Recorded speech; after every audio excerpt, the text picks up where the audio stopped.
If you're looking for a YouTube channel where they use a lot of dim, warm lighting, you've come to the right place. So now I'm going to light the ritual podcast candle to make it even warmer.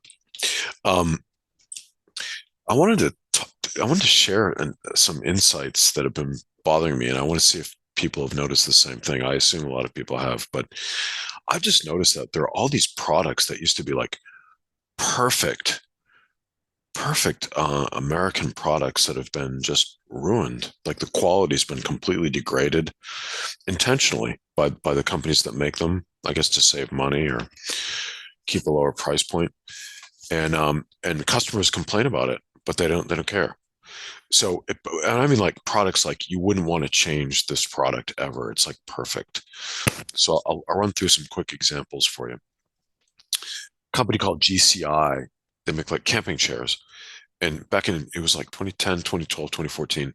I forget exactly, but I bought their wilderness recliner. It was like 75 bucks. And it was a superb chair. So it was like really heavy canvas, heavy steel, solid steel frame. The armrests were like a solid hardwood. It used all like steel screws and rivets and connectors. There was like a roller where like you folded it that was like real wood, and it was a recliner. So the idea was it was set really low to the ground, right? And it had a strap so you could adjust it so it was like straight up. The back was straight up, or it could almost lay flat. And because it was low to the ground, when you laid the back flat, you could stretch your legs out because it was so low to the ground. It felt like you were lying down, you know. So it was comfortable. You could fall asleep, and it had a strap to carry it on your shoulders, or it had two straps so you could carry it as like a almost like a backpack or like on your shoulder, and it had a cup holder. So I have two kids, and I took this chair to all of their. They both played soccer both seasons, fall and spring, all the soccer games for years, lacrosse games, tennis matches, baseball games, camping a couple of weeks a year, um, going to parks, sometimes just sitting in the backyard. And it was an incredible chair. This chair lasted until the summer of 2024.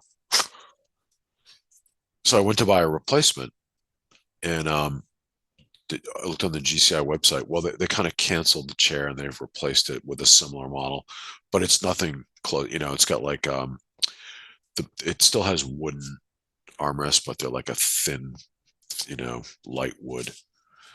Uh, it it's a thinner canvas, nothing close to what it was.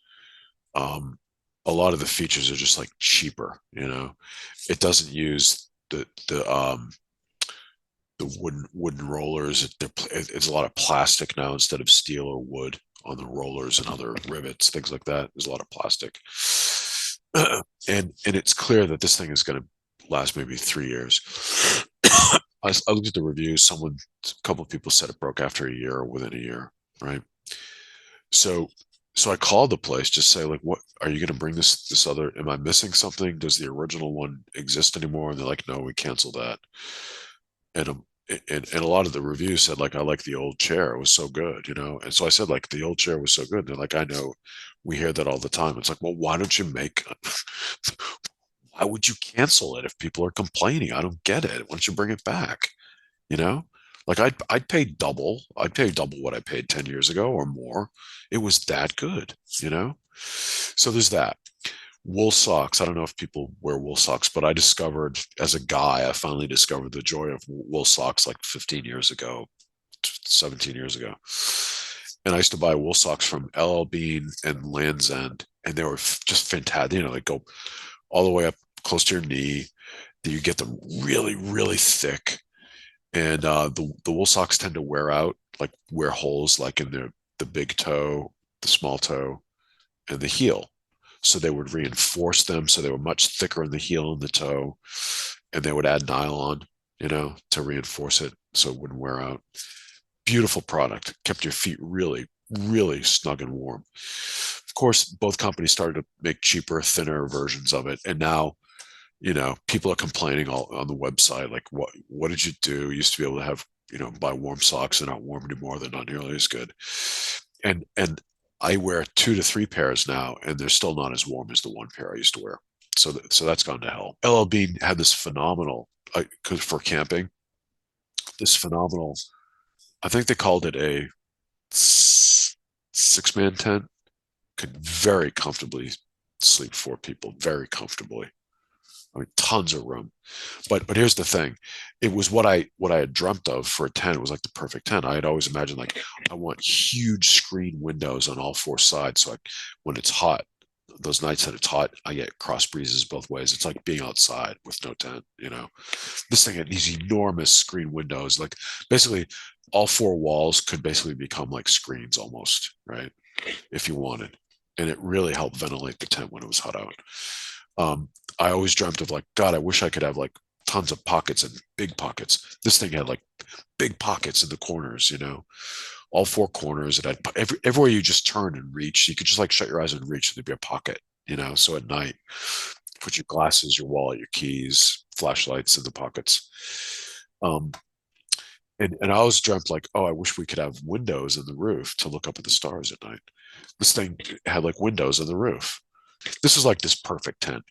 They discontinued it. You can get some similar features, but nothing. It does. You can't get one that has these huge windows on all 4 sides like this. So, um, Justin cowboy boots. A friend of mine 30 years ago gave me a pair of.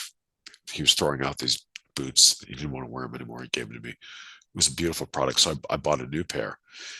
These were handmade in America. Beautiful, comfortable, leather lining throughout the boot. I occasionally would wear these in the summer with no socks, and it was like wearing a slipper. It was unbelievable. Um, Beautiful leather on the exterior. Uh, had a leather welt. So the welt is the part that you sew and glue the outer sole to. It was leather, so they would breathe, right? Um, Steel shank for structure and support on the inside of the sole. Really nice leather heel. Just beautiful. It was like a work of art, and they were handmade in America. Then Warren Buffett bought the company, and they started making them in Mexico in factories, and it was just the whole thing went to hell. Plastic welt, plastic shank, um, uh, cheaper leather on the outside, just doesn't look nearly as nice. Cheaper leather lining on the upper part on the inside, but they replaced the leather lining in the foot with what they call a comfort system, which is a less comfortable lining made out of synthetic uh, nylon fibers. Whatever. I mean, they're hot, and uncomfortable now. Um, so Justin ruined the boots, and people complain about that. Brooks running shoes had like this perfect shoe. You would bounce off the pavement. It protected your knees. They brought some guy in that started to buy cheaper plastic or rubber material for the sole, and they ruined the shoe. I wore it for 15 years, and then I stopped buying it because you didn't bounce. There was no bounce anymore. It was like running on wooden planks, and it ruined my knees. Um, Same thing with Columbia.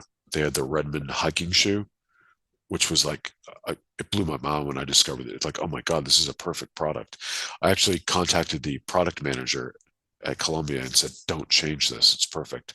He's like, oh, we never change it. A year later, they changed it and they ruined it. I don't wear it anymore. Same thing. They had the same guy from Brooks join them.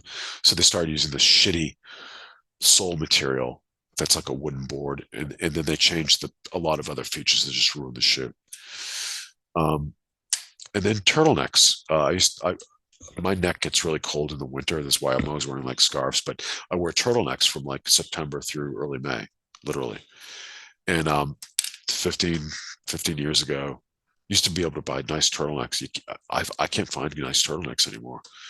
Like the necks are like 3 inches too big. It falls below your Adam's apple. It doesn't stay up. It's not tight. It's not thick. You know, the sleeves are like an inch and a half to 2 inches too short. So I started wearing like tennis tennis armbands, wristbands to keep my wrists warm, you know. Um, so, and then I'll also mention this is more generic, but espresso. America, local roasters used to have beautiful espresso, like damn good espresso. And about 8 years ago, they started this blonde espresso trend, which I actually think had nothing to do with flavor. I think it was all about, when you roast coffee beans dark, you lose more weight because you're burning more of the bean, right? So you lose more weight, and it takes more bean basically to get the same strong flavor. So I actually suspect they started doing lighter roasts for espresso to save money. But I can't drink espresso anymore.